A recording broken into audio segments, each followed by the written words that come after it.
And we are live. Welcome to the final night of #EngageMOOC. We are closing up a really great conversation tonight. Thank you so much, everyone, for being here. We're going to talk about engagement and all the things that we've kind of explored in this conversation, polarization, information economy, but engagement using these perspectives, but across different social locations. So people who do different kinds of work, people who work in different disciplines, people who work in different fields. How does the information economy as it currently is, how does our current hot mess impact what you do? And then how do we return, maybe, or did we ever live in civil discourse given this background? So what do we do with it? Where do we go from here? So I'm Bonnie Stewart in Charlottetown, Prince Edward Island, and I'm excited to be here. And I'm Natalie D'Elia Deckard from Davidson College in Davidson, North Carolina. Hi all, I'm Cindy Richard and I'm in Charlotte, North Carolina, also from Davidson College. I'm Annie Sadler. I am the Digital Learning Fellow. I'm in Charlotte, but with Davidson College. Hi, I'm Ariana. I'm the last Davidson course team member. I'm a student at Davidson College and an instructional designer at Tech Change. I'm Stacy Reimer. I'm Associate Dean of Students and Director of the Center for Civic Engagement here at Davidson College. And I'm Rosie Molinary. I am an author and a professor of Women and Gender Studies at the University of North Carolina at Charlotte, and I'm here in my capacity tonight as the founder and board chair of an organization called Circle the Loose. And I am Kris Schaffer. I'm an instructional technologist at the University of Mary Washington in Fredericksburg, Virginia. And I also do research into disinformation online and various kind of web intelligence types of things, working for Data for Democracy, as well as some contract gigs for, those for-profits out there that have such a great business model now that disinformation is the matter of course online. And Kris, you were breaking up a little for me there. I don't know if that could just be me, but data and democracy is part of the work that you do. And that was one of the reasons that we invited you to be a provocateur for this evening. So you had written a piece for us on hyperlinks and how hyperlinks can sort of normalize and shift the way we communicate in this time. So would you mind giving us just like a 2-minute, we'll gong you at 3, précis of what you wrote, just to set the field for this part of the conversation? Yeah, let me pull it up here and I'll just read really fast. Yeah, so one thing that's really been standing out to me as I've been working in, researching disinformation online is just the role that corporate social media platforms play. At Mary Washington, we have this thing called Domain of One's Own, where we give every student, faculty, and staff member their own domain and web hosting while they're at the university, and then help them learn how to use it critically, both as, basically use the web as critical consumers and critical producers of content, and find ways to collaborate online and just be involved in public scholarship and public service as they're building and expanding knowledge as students and researchers. And that contrast really sits strongly for me between the more indie web way of doing things, though not without its corporate environment as well, but then the very corporate, very public social media platforms that really now we need in order to share the things we wrote on our own domains and in order to connect with where most people are. And so this, what's happened on the web and why I was interested in writing about the hyperlink and the language of the web, being we all write in these different places and we link to each other, and our text becomes alive as hypertext, where we just tap on the screen or we click with our mouse and it takes us to a whole other corner of the web. That's very different from the social media platforms where the advertising, pay per click model, where engagement is measured in terms of eyeballs on the screen or clicks or taps on links, has very much changed the environment that we're in. I was just reading yesterday that Facebook in 2015 was larger than the internet was in 2008 in terms of the amount of content that it had. And this is, it's huge, because that is for many people the internet that they know. They know the apps, and they they don't experience the same kind of, hypertext as the environment in which we work. And the impact this has is that there's this antagonism between the social media platforms trying to keep you there, but also being funded by the promise of clicks out of that platform, right? And so that totally changes the way they deal with hyperlinks, the way that they link users out to other sources on the web. And without realizing it, just kind of little by little, we've totally changed what the web is. So now we have this thing bigger than the web 10 years ago that is a just completely different beast, and that's just one of these networks. And that these are our primary portals to information on the internet, rather than hyperlinks between more independent sites or even established institutional sites, but institutions that we've known and maybe even trusted for a long time.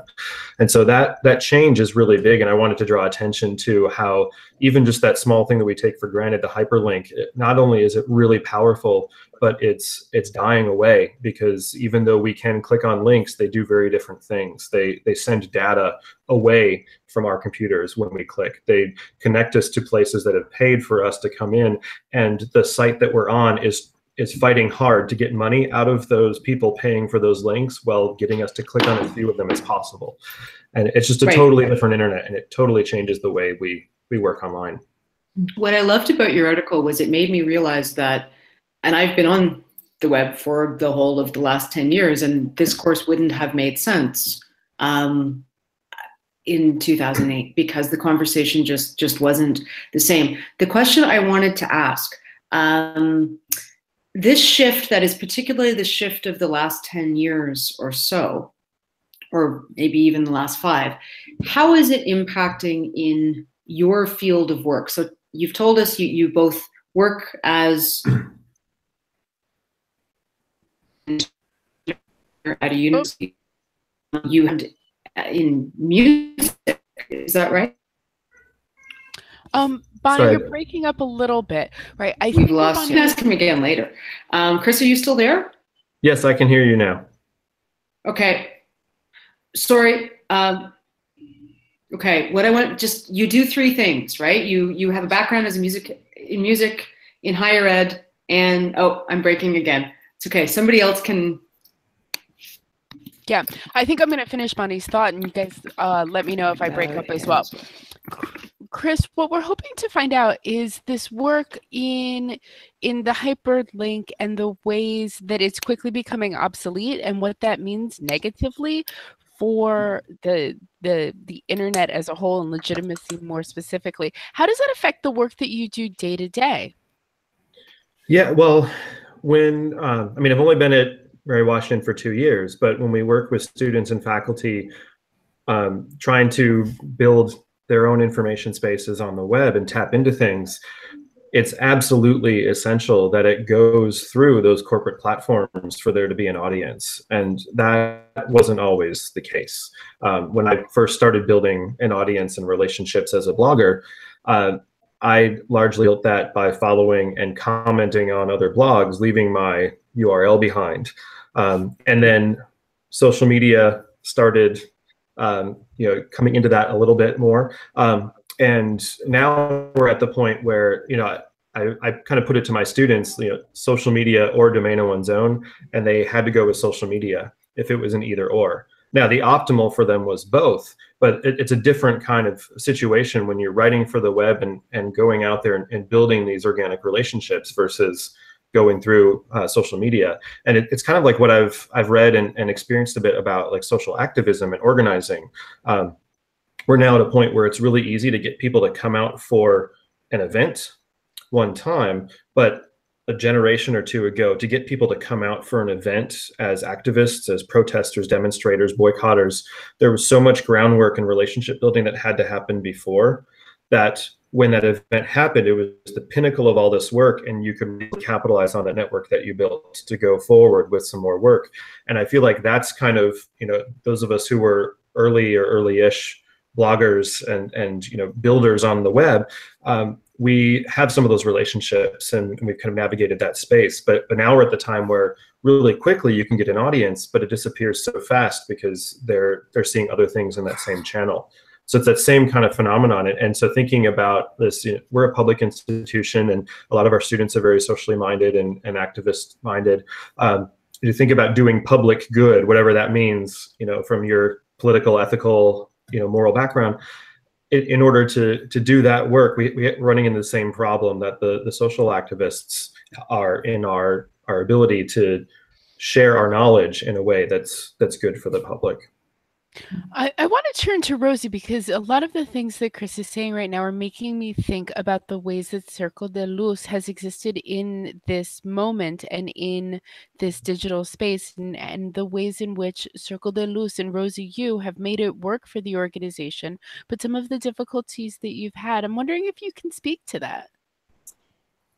So I think I'll start with just explaining a little bit about Circle de Luz so that sort of the context of what we do makes sense in this space. And so what we do is begin working with Latina girls in 7th grade, and we follow them until high school graduation. And over the course of those 6 years that we work with the girls, they get some really extensive mentoring. We have a diverse array of programming that the girls experience, 2 to 3 programs a month.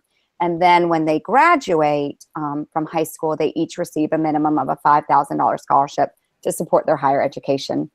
And one of the critical pieces for us is that the way that that scholarship is funded, we operate as a traditional nonprofit in terms of how we pay for our staff member and how we pay for our programs, and that we write grants and do fundraisers and look for partnerships and sponsorships. But for that scholarship piece, every Circle de Luz class has a group of mijas, which is a Spanish term of endearment for girlfriend, who commit to donating $100 a year for each of the 6 years that the girls are in the program. And that money goes, that giving circle, each class is a giving circle, that money goes to their scholarship fund. And so for us, it's really important that we have connections beyond just the women who founded this organization, beyond the group that serves as its board of directors, so that we can continue to grow these circles. And so what has been interesting for us as we have evolved, we're 10 years old now, is looking at how to use social media, especially as a tool to help us build connection, so that maybe we have mijas who want to come back and support more than one class, or how to increase our circle. And for a long time, the most significant way that we were able to build that connection was with our current members, primarily using email as a tool to say, hey, I belong to this great organization. I'm a mija and you should be too.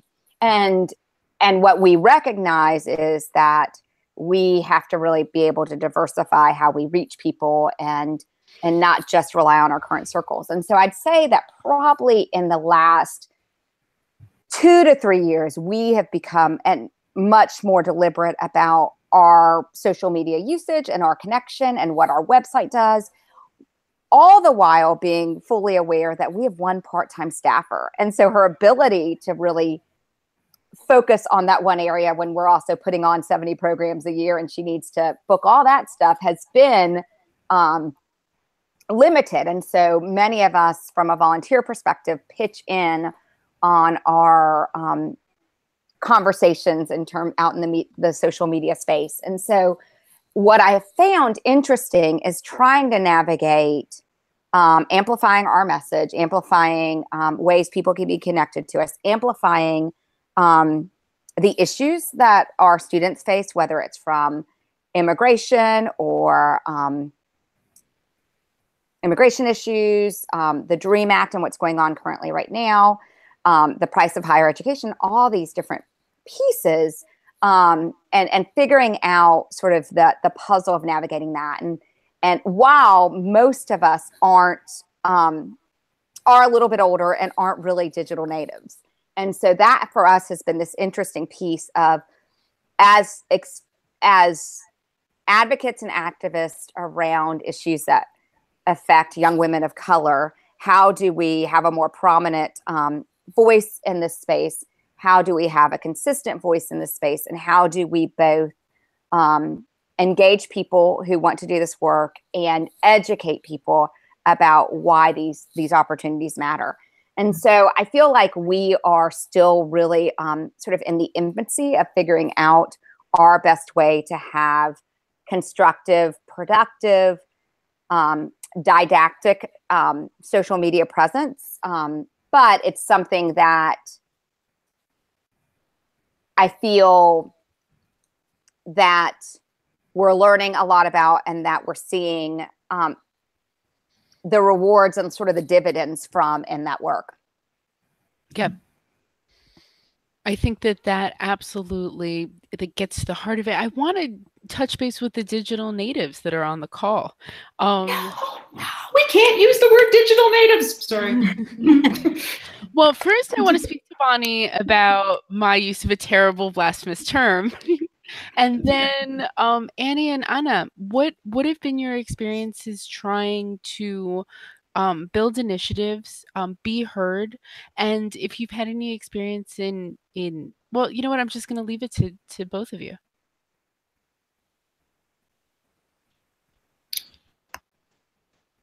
Annie just asked me in chat if I would explain the term digital natives and my overzealous reaction.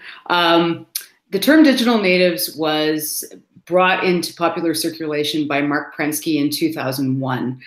So the current university students were infants and toddlers sometimes at that time, and it was referring to people who were 18 and 20 years older than that, and it was very much a generational idea that kids these days are just different, and categorically they just understand this technology and they can use it and we can't. So because we, the older people working in education at that time, are digital immigrants, which is, first of all, a polarization I'm uncomfortable with, but that we just kind of don't really have to try because we're never really going to get there like a first language.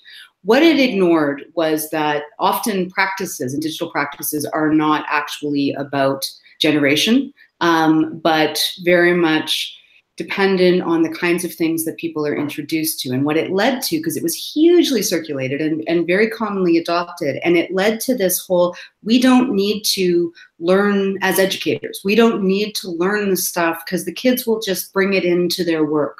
The truth is, we all need to kind of learn platforms, particularly as educators, and think about the things that we bring in and encourage learners to use these platforms for learning. So maybe your students do know how to use Snapchat, but you may know how to use a learning management system and need to actually cultivate people's practices in any of those spaces. So there are other typologies, including Dave White's Visitors and Residents piece, which is a different way of kind of dividing people's practices. But in my particular work, the term digital natives is something that's hard not for me to flap my arms. So I'm going to shut up now.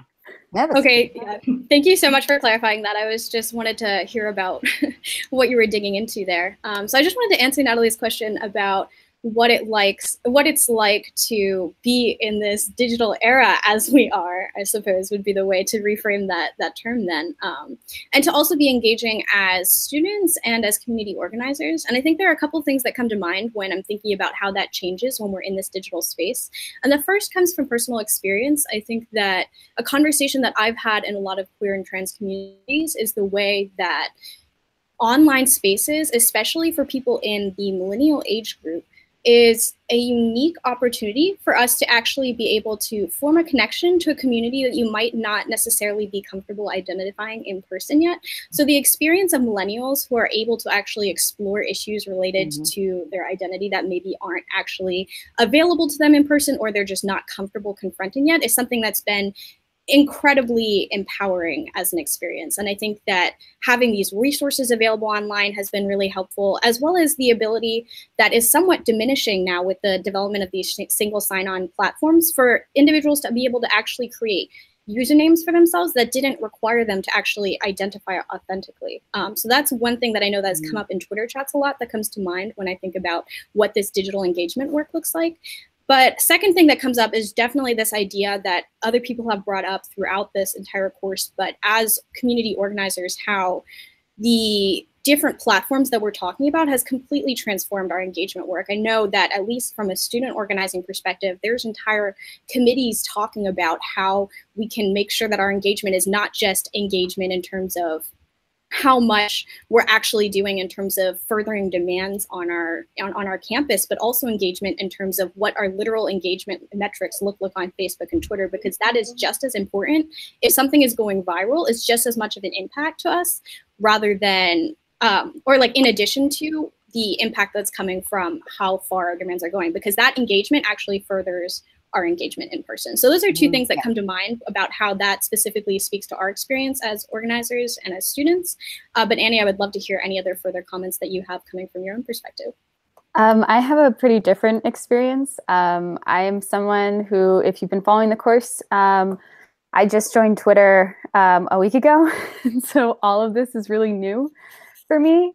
When I think about engagement and kind of community organizing, one of the things that I think all of this digital technology has allowed me to do is become involved pretty deeply with organizations that aren't my local community. Yeah. So for better or worse, I found amongst a lot of my friends, I had a really transformational experience studying abroad in Thailand, and I'm still very connected to the community organizing work that I did there and still continue to do. But at what cost am I doing that work? In doing that work, am I preventing myself from being more involved with my more direct and local community? So I have pros and cons on the ability to be connected and to organize using these digital tools to cast a wider net, but perhaps one with less depth.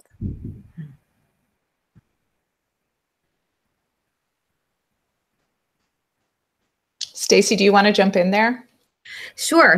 Yeah, no, I'm thinking, I teach a class this semester on community engagement and change. And today we were talking a bit about the role of technology and kind of spreading the word, different ways that nonprofit organizations might use the internet, might use the web, right? So went through talking about social media, blogging, website, and all the different ways they might use it, right? So it might be from a marketing perspective, it might be opening access to fundraising.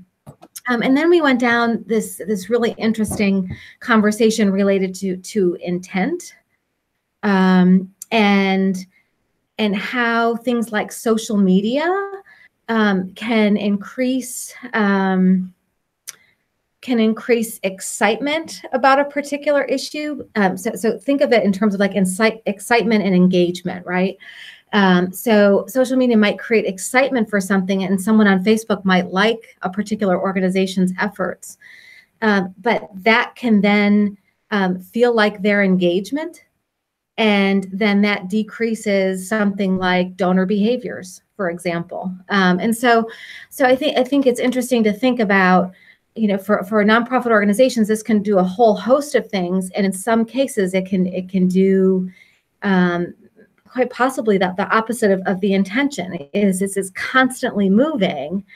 And it makes me think back to what Rosie mentioned earlier about the infrastructure that may or may not exist within nonprofits to stay on top of that kind of moving target. And so it's this, depending on audience, depending on what similar to what Ariana and Annie are sharing, it is an incredible tool to connect. And then some may feel connected and engaged, but that may decrease fundraising. So I guess, what I'm trying to bring in is the whole range of uses that folks might use it, and without a kind of intentional strategic effort, it can diminish what the nonprofit's trying to do. Does that make, Rosie, that's kind of what I was hearing with your story. And I think that we have found in the last few years that the onus is on us to communicate what we need from our partners, our more consistent partners, in terms of their engagement directly and indirectly. And so let's say that we are in the middle of a MIHA recruitment campaign where we're looking for scholarship donors. We will typically start that campaign with an email to our closest friends that say, here are all the ways that you can help us. And one of those will be to amplify the message on social media, but then also, remember that you can also be a MIHA for more than one class or those sort of things. And so I have found that it has been important to us to say, we don't just need for you to amplify this. We also need these other things. We need for someone to host a party in their home where we can meet people in real time and those sort of things. And so I do think that's an important element of thinking about all the options for civic discourse around these issues, is that we have not wanted to put every egg in the social media basket, but have looked at where are the places that make sense for us to be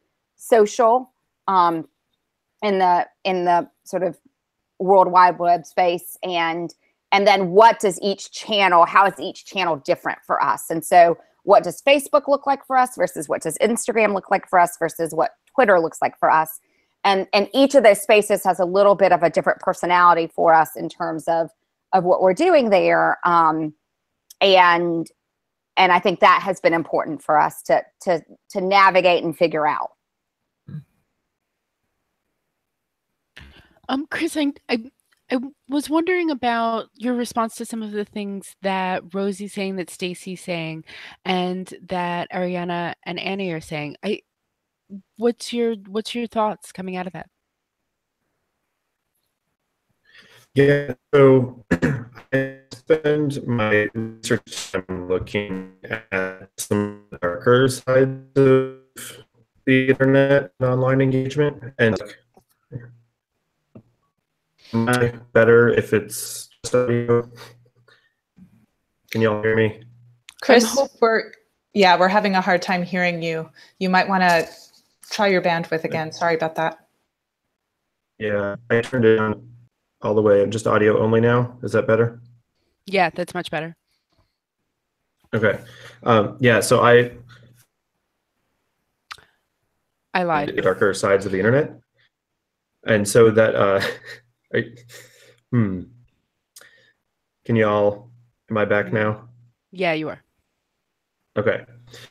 So the discussion, new concept to be made, the kinds of identity exploration that you can do online without some of the risks of being involved in person. There's a flip side to that. And we see this in the way that terrorist organizations recruit online. We see this in extremist radicalization.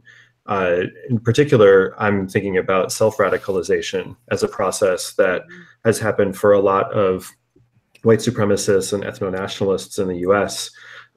This kind of feeling dejected and then going and Googling things and connecting with Facebook groups and following people on Twitter that will lead you further down the path of radicalization. This is what Dylan Roof at least claimed happened to him in his manifesto. I don't want to put too much stock in his own words about his own experience, but the idea of Googling things that then led him to find content that confirmed his existing biases and are in those. But I've seen individuals at various degrees of distance radicalize themselves online by pursuing these kind of issues. And so I think like that connection combined with now the use of automation, things like bots and sock puppet accounts and what we call cyborg accounts, kind of mixtures between humans and bots on Twitter, are amplifying messages so that they sound bigger than they are. They end up getting more political or media play than they otherwise would. Those two things together end up making it even easier for people who otherwise would not engage with these ideas or maybe even know that they exist to the extent that they do. It encourages them and fosters even more opportunity for self-radicalization and for online community building among isolated individuals that are now turning down a darker path. And so I think that's always something to have in the discussion here, that when we do these things that enable some really good and important things as people are working out their identity as individuals and maybe feel isolated or feel marginalized and indeed are and want to work that out and figure out who they are and who they could be and find connections with other like-minded people. It also opens up these other possibilities that we're now in a lot of ways seeing the the fruition of, at least, well, no, just in general in the world. I'm thinking particularly U.S., but it's not exclusive to us by any stretch of the imagination. No, it's not. And a lot of corners of the web are actually as much. I mean, I live in Canada, but the US is the dominant node in the English sort of Anglosphere network, particularly for North America, but also for, you know, a lot of people in the UK or Australia or whatever. A lot of the places where we might congregate to find people sort of sharing our particular interests or identities will happen based out of the US. I saw an article last night actually that mentioned that it appears that a lot of depression sites are being trolled by alt-right organizations who are basically looking to engage particularly young, disaffected white men in this radicalization piece. And you see that for human trafficking as well. That's how they look for potential victims. Yeah. And so, you know, there are some really important things to be aware of. One of the things I'm wondering about, particularly Rosie and Stacy. So Stacy, you are based out of a university. In terms of this type of, and Natalie and I had a really interesting conversation a couple of weeks ago, where again, our different geopolitical locations shows up, because the radicalization, the first radicalization that I have ever heard about talked about on my campus, which is, you know, in a small, historically fairly white community in Canada, rural, large international student population on campus. But really the only radicalization we're talking about is actually of young white men. And I realize that historically the term has been used, particularly in the US context, in a much more racialized way. But relating to that internet polarization and radicalization, does that have any impact on your engagement in higher ed right now? Or do you have any responses to that? Is that impacting your work? Yeah, I think, you know, I think of the way in which, so as someone who works in a Center for Civic Engagement is trying to kind of connect folks across boundaries that may or may not be immediately visible, right? So from campus to community, I think that the challenge is often similar in nature to what Annie and Ariana are sharing is to try to make those connections across those boundaries, and oftentimes it can be, you know, collaborating in internet spaces, and so that's most often where I see it. But often the way in which, you know, I see nonprofits trying to, which is where I work mostly, you know, sort of on these collaborative platforms, nonprofits trying to do it is just even trying to find a space where you can go to engage the discourse in that kind of a way. And so that's, I see folks struggling with just kind of the day-to-day, you know, where do I go for this type of information? You know, to figuring out, you know, how to navigate it. I'm thinking of an organization right now, or an online tool called policyoptions.org. That is trying to bring together information in a common kind of sharing space that can be accessible to nonprofit organizations in a way that is neutral, so that folks can access it. And then, so I can imagine a nonprofit, you know, say Rosie is interested in writing a particular grant. How can this bring together policy briefs, issue briefs, and access to information in a way that's neutral, that folks can access it and then engage the issue? And so that's where I really kind of see, you know, folks kind of struggling to cross those boundaries, because we're trying to bring together these audiences to do this work versus separately, and that can be a challenge. So I think in our space, we're most concerned about protection. That may not come out exactly right, but I think about making sure that our participants aren't vulnerable to how people feel about immigration issues right now, to how people feel about the DREAM Act, to how people feel about women of color. And so that for us has been an interesting piece of navigating, making ourselves public, having our, you know, the best tellers of our stories are our participants, and yet they're vulnerable in some ways, and we certainly don't want in promoting our program to make them more vulnerable. Mm-hmm. And so for us, that's been an interesting piece of navigating our communications in general, and specifically, and more specifically in this case, in terms of on social media and on our website. And so we have had to think over the years about, well, what do we do? And so one thing we never do is use last names, and we would never tag our members. Like if we were to post something on Instagram, we wouldn't tag our members as to who that was. And so that's the piece, I think, that where if we think about people holding really strong opinions and how that might come back in terms of our trying to share our experience in what we're doing and the issues that affect us, that's the place that we have to carefully navigate. Is we have these wonderful young people who so exemplify why this work is so important, and yet we want to really make sure that we don't create a vulnerability for them in sharing it.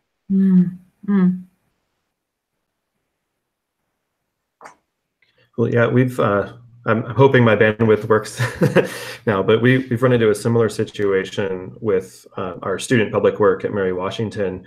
We're 70% female population, number of first-generation college students, international students. Some of them are immigrants who are worried about what's going on with the DREAM Act as well. And we've, the culture was share everything, share it open. Open is good. Open, share, help each other out. And at as much value as there is in that, and I have people sharing in it, and I've gained, and I hope help people with my own sharing, we've had to come to a realization that encouraging and indeed requiring students to work on social media, to write in public, and to do so with their name. So that means sometimes scaling back on that, even in a campus that's known public work and the sharing economy, for lack of a better term here, being underpinning our work as teachers and students. And it's not an easy thing to answer, like offering people anonymity or student, but there are limits to that. Even the rule of owning a domain and needing to be identified with it for legal purposes. Yeah, Kris, you're breaking up again. Sorry. Yeah. I'm catching enough words that I'm able to put the piece together, but one of the big pieces of work that University of Mary Washington does is domain of one's own, which means that a student gets a domain of their own and has been encouraged. Like that's been really one of the biggest things that has brought University of Mary Washington kind of into the limelight in the last decade. And yet you're having to accommodate for different level or different audiences in terms of what students are doing. Yes, no, I think that's what they're doing. Definitely. I mean, yeah. So it really it impacts. I mean, it's the nature of open. What does it mean to be open? And some of that share things widely, but other times it means being open to other people's experiences and to their needing to say no in certain situations. And yeah, so if it's about agency isn't just say everything out in the open, because that's empowerment. Sometimes empowerment to say no, or empowerment to say this but not that is really important. And that's becoming more and more a part of our realization as we try to fulfill our educational mission. Yeah, and the realization that risk online is always differential, right? It has to do with all kinds of different aspects of identity and social location and the biases of our society. One of the questions that came up on Twitter was, you're talking about open. A question that came up was, how do we engage with closed channels, and the importance sometimes of engaging with closed channels. And I'm not entirely sure if in that context it meant sort of channels that have closed themselves off. In other words, channels that have become so polarized that people don't want to talk to you anymore. They want to see you in terms of a reductive stereotype. Or how to build across ties. Does anybody have a closer sense of what that was getting at?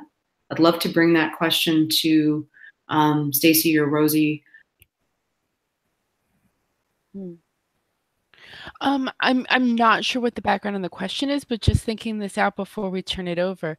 I think we've been struggling. We've been really trying to get to the bottom of what polarization means in the context of the whole MOOC, and to what extent is passionate belief something that deteriorates the national discourse, and to what extent is it something that is organizing and that is positive and that is a move towards liberation.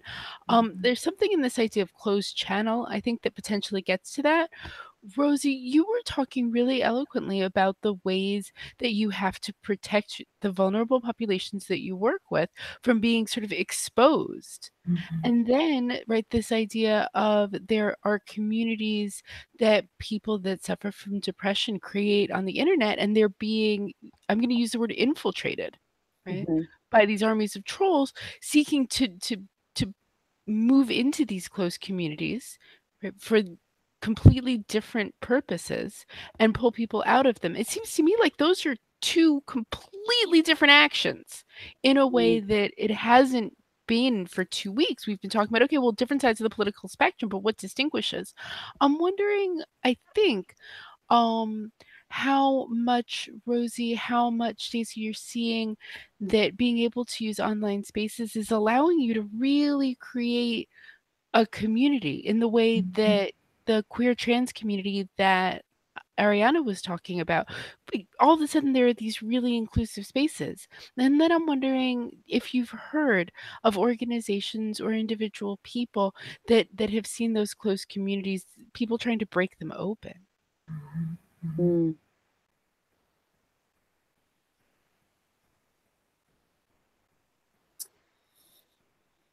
So in thinking a little bit about that, for us, I think that I want to organize my thoughts. Stacy, if you have your thought eloquent, go first, and then I'll get it all organized in my head. You know, and I think, so in thinking about the way early on and the ways in which nonprofits are using this space, you know what I mean? I have to be honest, I can talk about the ways in which they might be trying to collaborate, right, around information sharing, right, project management. But when it comes down to the spaces where we're kind of, honestly, where we're breaking it open and transcending boundaries in a public way, you do not see it as much. I mean, that's kind of that's why you see kind of the pause. And so in my head, I keep defaulting to kind of principles of good partnership that we would use in our day-to-day engagement already. And you've heard some of that from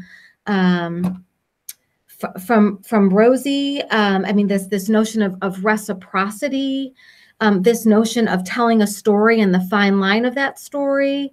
You don't want to exploit kind of what the organization is doing, but in terms of kind of the opening up of the dialogue, like I'm not seeing that happen, and you know, maybe it's just kind of the nature of focusing on the sole nonprofit organization in and of itself versus the more collaborative spaces. Yeah, you know, I think it's similar to how we build relationships when we're more physically together. And, you know, for growing up as a Latina in the South, there were some people who were never going to buy into my possibility. That just wasn't going to happen.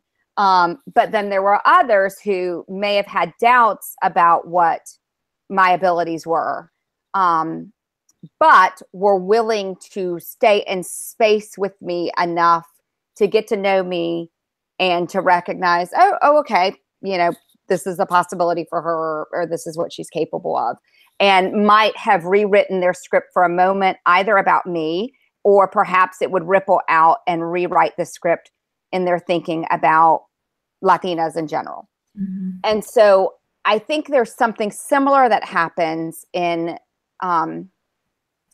social media, if you will, where there are folks who are willing to say I don't quite get why young people who came here when they were young should be allowed citizenship, but I'm willing to stay present to you posting about this to learn about that. Mm-hmm. And then there are others who probably we won't ever be able to say something that helps them, you know, in that space better understand this particular point of view and come across it. You know, and come to maybe either understand or sympathize or empathize with it. I think that the responsibility we have, though, is just like in person, is in our digital spaces to try to, as an organization, assume right intention enough to help people understand the breadth and depth of an issue, so that they don't, in hopes that we build greater connection and discourse around these issues. Mm-hmm. And sometimes, you know, I think in that case, our responsibility as an organization is not to do it, not to use necessarily,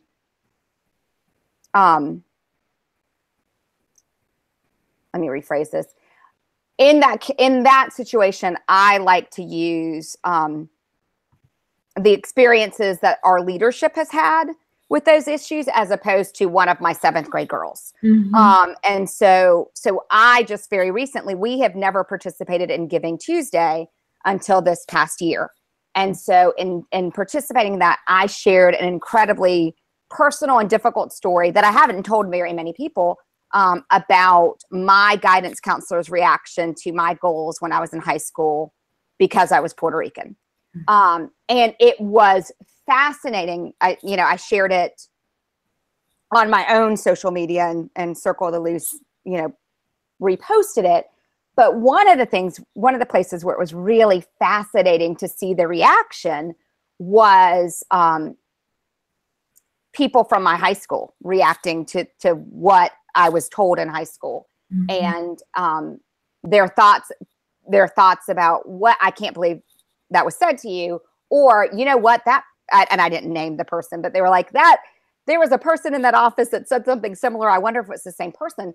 And it ended up being this really fascinating, unifying conversation with a fair number of people who I don't think ever related to my Latinidad when I was in high school, but they had a reaction now, and it built some real interesting connection. And so I think that the way that we, I think there is a way in social media to build connection across points of view. If there's if there's a little bit of openness to it, sometimes you'll know, just like if you're at a family dinner at Thanksgiving and you're like, that's not a conversation that's going to work. And you also realize, oh, this person and I have differences of opinion, but we can have this conversation.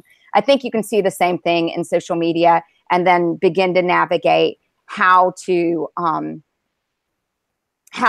build connection, which I think most often starts with being real and vulnerable. You know, I have found that the thing that I thought would make me most vulnerable is the thing that most often builds the most connection. And I think that when we as nonprofits are doing this important work of building the case for why these issues need to be tackled, we do that best with the stories of the heart, as opposed to just the numbers.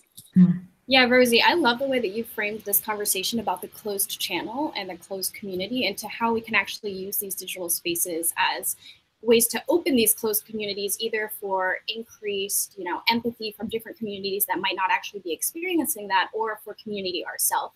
And I just wanted to touch one more time on this idea of like the digital space as a breeding ground for either white supremacy or other sort of toxic ideologies that maybe that are maybe violent, or things that we might want to work around. And I think that really there's like a lot of people that are talking about the digital spaces as this, you know, violent breeding ground. Rukmini Callimachi is somebody who comes to mind as somebody who quite famously is talking about these issues of, remote controlled terrorism or what other forms of what people are calling this sort of terrorism, extremism, radicalization. And I think that honestly, it's really important in this moment to reframe this conversation in the moment that if you're so isolated that you're already vulnerable to the messages of mass bombings, mass shootings by the basics of online community building, then systems of segregation have already won. Systems of white supremacy have already won. The mental health system has already failed.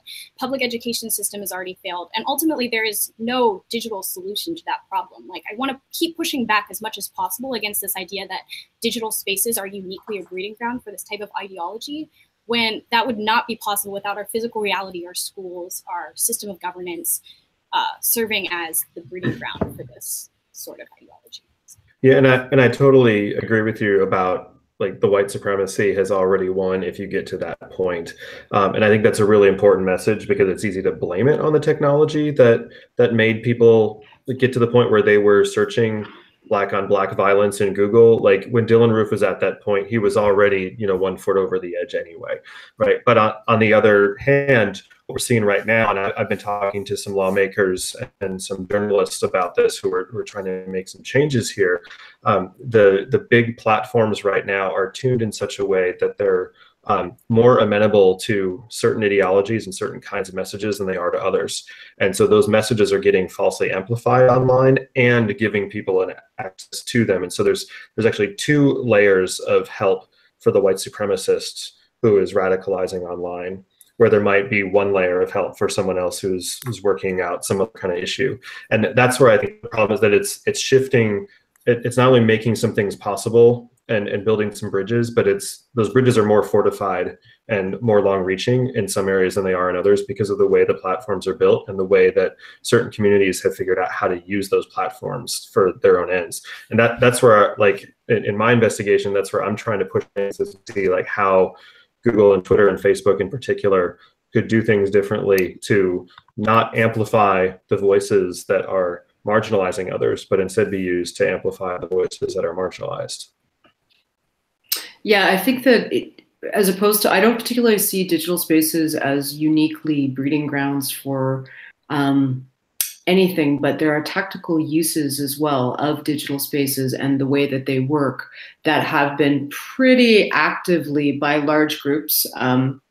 For instance, I hear the Russians maybe, but other large organized groups in society who are kind of tactically making use of these spaces in ways that, frankly, those of us who might not be inclined towards those belief systems have not organized in nearly as tactical a way. And it's much easier to organize with often hate than it is with kind of spreading the goodwill and spreading the good.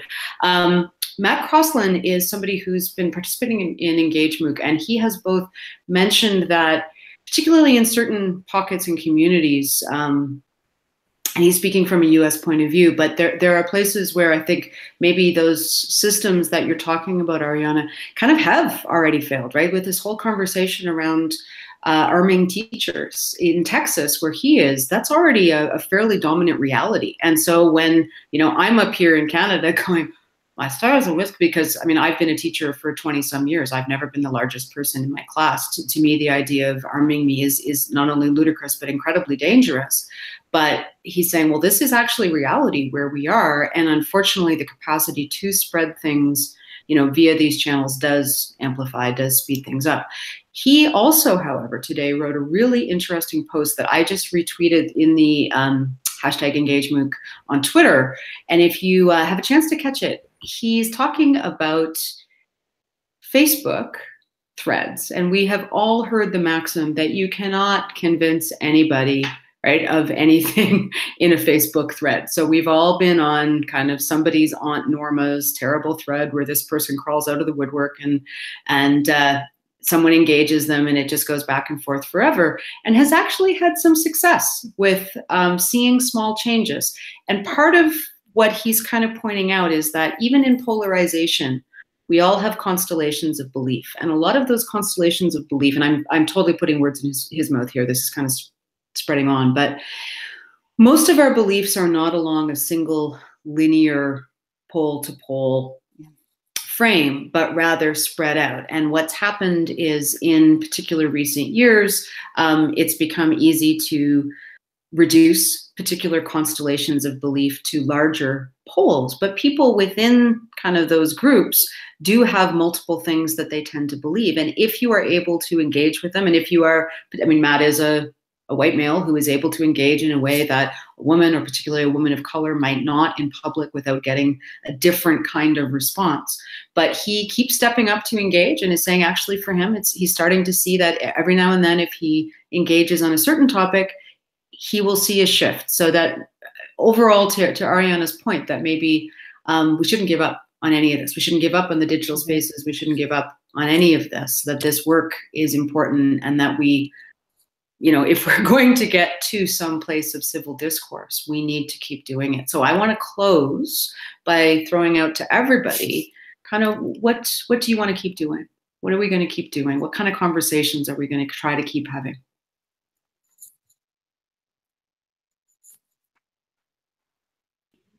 I can jump in quickly. One thing that comes to mind, actually, especially out of the conversation that Rosie was starting, was this idea that I know Daisy Hernandez was just on our campus and had coined this term intimate resistance. So I think this idea that's coming out of Rosie's conversation about us publicly sharing our personal narratives to the degree that we feel comfortable being a form of pushing back is something that I definitely am taking away from this conversation. That's something that I think totally follows all sorts of theoretical conversations about how folks who hold authority are most likely to answer demands when institutions are held publicly accountable, and how when individuals are actually speaking to their own personal state. So that's one thing that I'm walking away with from this conversation and from engagement generally.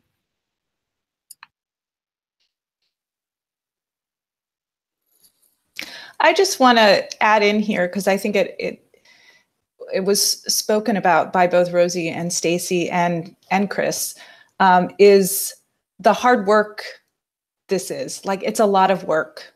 The digital piece is a lot of work, especially if you haven't done it before.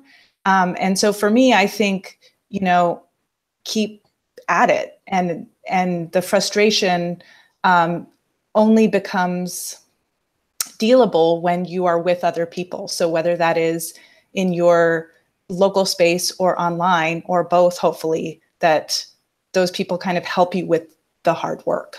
Mm-hmm. Yeah, I think it's a risk worth taking. I mean, we've all kind of articulated, no matter what lens you're coming from, whether it's, you know, you're concerned about the story that you're telling, you're concerned about reciprocity, right? But it's you know, how do we create these spaces so that we can engage issues no matter where they fall on the spectrum? And that's I think that's the point that I was trying to make earlier, is we don't see a lot of those, and so how can we create that? I think for me, a lot of it comes back to some things Rosie was saying. We've experienced a little bit at Mary Washington with not assuming that other people experience the same platforms the same way, that what is open to you can be really scary to someone else, potentially even dangerous, and that the values that you have and how that relates to how you use these platforms don't translate. What makes the digital so great for building communities is that we can not only cross, you know, geographical boundaries and time boundaries, but we can cross into other communities that use the space differently and learn from them how to use it. And so I think that realization is important for me. Annie, do you want to go? I'm just absorbing it all in. I don't know if I really have anything else to add. I'm just in awe of this wonderful conversation. I have some thoughts. I end the engagement far more hopeful than I started it. I'm so much more optimistic about, I don't know, I guess I just saw digital engagement as largely toxic and unavoidably so, and seeing the ways in which people are actively working to make it better, deeply care about making it better, and making it work for them has been really encouraging for me. I don't want to say that my viewpoint is 180 degrees different, but it's 179 degrees different than when we started 2 weeks ago. And everything that Rosie and Stacy have said, never mind what Ariana and Annie have said, I'm feeling it. I think that we actually just hit 7 o'clock. So I want to thank everyone for being on this chat tonight and for joining us, and also for participating in Engage MOOC as a whole. It's been such a pleasure to connect with so many of you, and I hope you all have a wonderful evening, except for those of you in time zones where it's the middle of the day.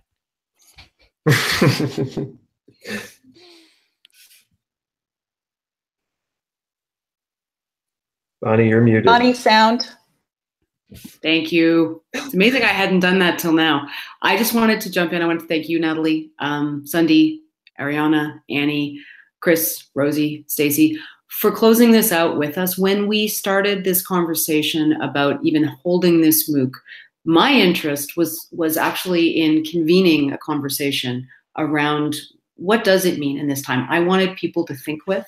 I have appreciated everyone's contributions over these 2 weeks.